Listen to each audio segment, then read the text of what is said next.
بسم الله الرحمن الرحيم والصلاة والسلام على رسول الكريم. السلام عليكم ورحمة الله تعالى وبركاته, and welcome to the Fiqh al-Muamalat online course. And today we are still in these sessions discussing the asset of Murabaha. Let's carry on the following points with regards to the asset, and this is something related to the defect of the assets. We call it also khayar al-aib or defect option. So we are saying here is that any defect, because when you buy and sells assets, sometimes you may find the asset has a defect. For example, a button doesn't work or doesn't switch, something wrong with the remote. So it could be regarded as a defect. You buy a car, something doesn't function. You buy a machine, something doesn't function. Any kind of possible defect that may impact the proper status and value of the asset. So what we are saying here is that any defect in the asset which is discovered by the purchasers after the contract is concluded, or during the conclusion of the contract and it is concluded, shall basically disqualify the purchaser from the entitlements of the defect options, or what's called khayar al-majlis with regards to the defect. So meaning that the defect of the or al-aib that has been discovered by the purchasers, upon or after the execution of the murabaha. That kind of defect will disqualify the purchaser from exercising his right or of defect options, or what's called khayar al-aib, meaning he cannot contest, he cannot argue, he cannot basically object, because the defect has been discovered basically after the contract is concluded and or after the murabaha is concluded. The following points is that the defect, in case this is the other scenario, is that any defect in the asset which is basically occurred before entering into the contract, has been discovered, it has been detected before entering the contract, but discovered after entering the contract of murabaha. This one will entitle the purchasers of the defect upon the options of the aib or khayar al-aib, which means that the asset has a defect. Let's say two button that doesn't function, or one button doesn't function, or whatever possible defect that you can imagine in a remote control, and mainly basically controlling the TV with this remote. So some buttons is not working, few of them are not working, one of them is not working.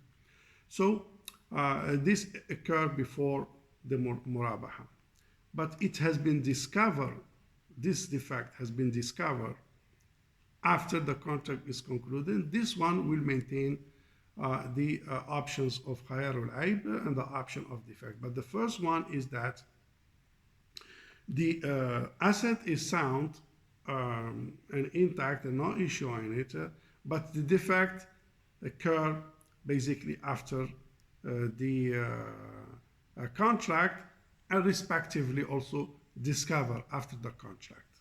Because you see, liability and responsibility and accountability of the assets lies with the purchasers as long as he has the ownership and the asset in his hand. Upon the execution of the contract and the sales,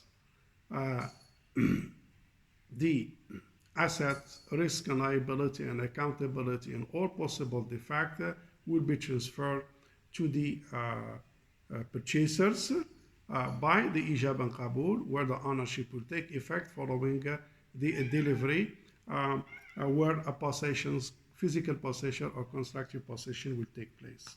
So there is a before and there is after. And here we are talking about the defect Sometimes the defect is before, but the discovery is after. This one will maintain the khayaru and aib. The other point is that the purchaser has the right to terminate the contract, meaning that if you discover that there is a defect and you don't like the asset, so you have the right to stop the murabaha process and basically terminate the contract because there is a defect on it. That's our option number one. The other options, alternatively, the purchaser may choose to continue with the contract. He sees the defect, but he may think maybe this is not a very significant defect. Maybe he has the expertise how to fix it, or it is minor in his view.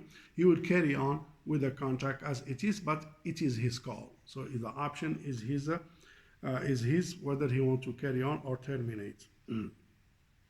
Or with the options to mutually agree to create some variations of the TNC. For example, he will tell him, okay, fine, I would go with this contract, but you know,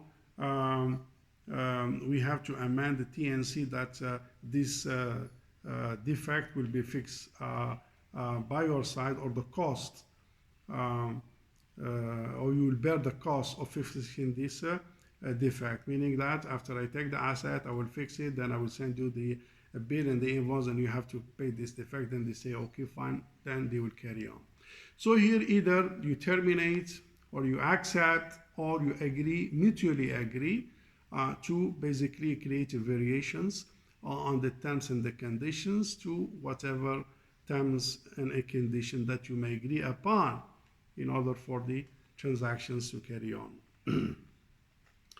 The other point is that the contracting party may mutually agree to specify the period for the defect options at the time of entering the contract. So, as you know, these defect options could be agreed upon and could be monitored. As you know, in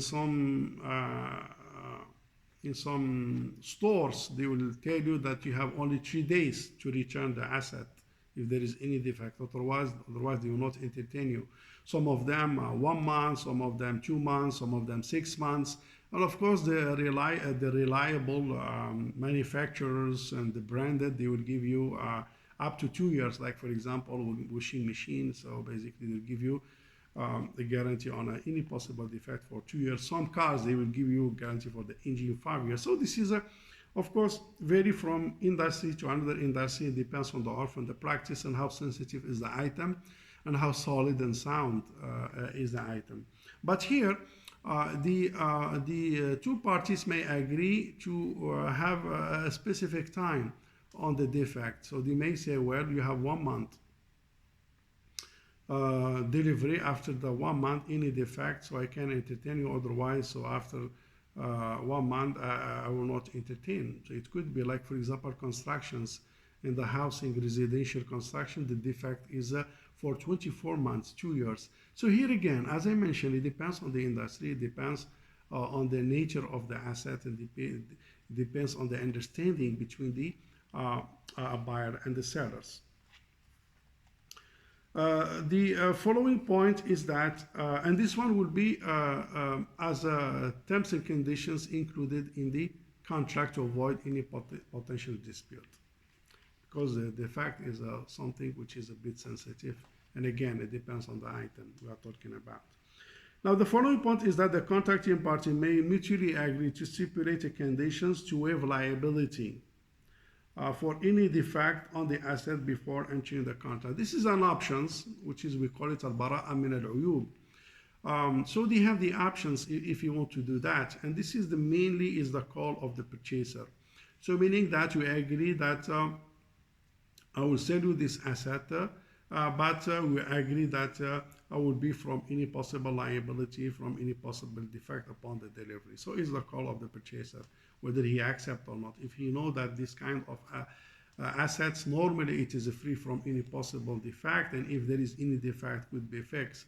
So he may accept it, and he see that this one may impact his rights and may create his for him substantial losses and a significant cost. He may refuse it. So it is an options.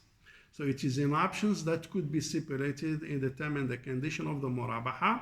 So if they agree, so basically the sellers, or in this case the financial institutions, will deliver the asset, and it is free from any possible liability because it has been agreed upon to be waived. And the following point is that the sellers may defer the registrations of the asset in the name of the purchaser until the full settlements of the selling price. Here, as you know, because Murabaha by nature has installments, it could be, well, it depends on the asset, cars or houses or machineries, so it depends, but we are talking about a range of, let's say, average to 5 years to 7 years. A seller basically may hold the registrations under the name of the purchaser until all installments are paid. So you keep using the asset as it is yours, but there is no registrations under your name. There is no transfer of legal title, meaning that you will use the beneficial ownership. Because you may have the beneficial ownership on the asset and the financial institutions has the legal title. Then upon finishing the installments, so you will enjoy beneficial ownership and legal title at the same time upon settlements. Other cases also what they do, which is also allowed, is that the financial institutions will transfer and do the registrations under the name of the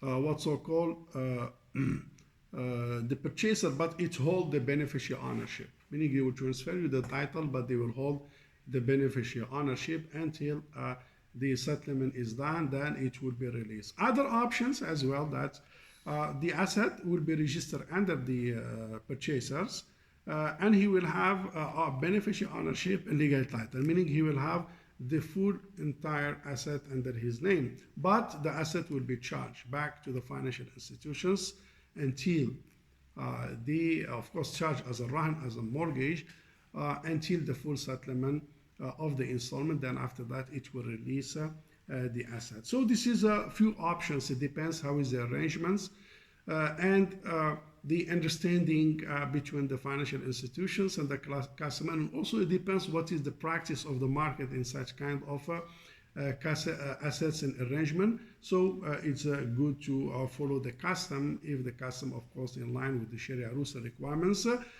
to ensure consistency in the practice and more understanding by sellers and buyers, and more relevant and convenient to the court to understand the cases in case of dispute. I think with this we come to the end of the assets of Murabaha in these points, and we shall carry on our discussion starting with the price in Murabaha in the next sessions. With that, thank you very much, and Assalamu alaikum wa rahmatullahi ta'ala wa barakatuh.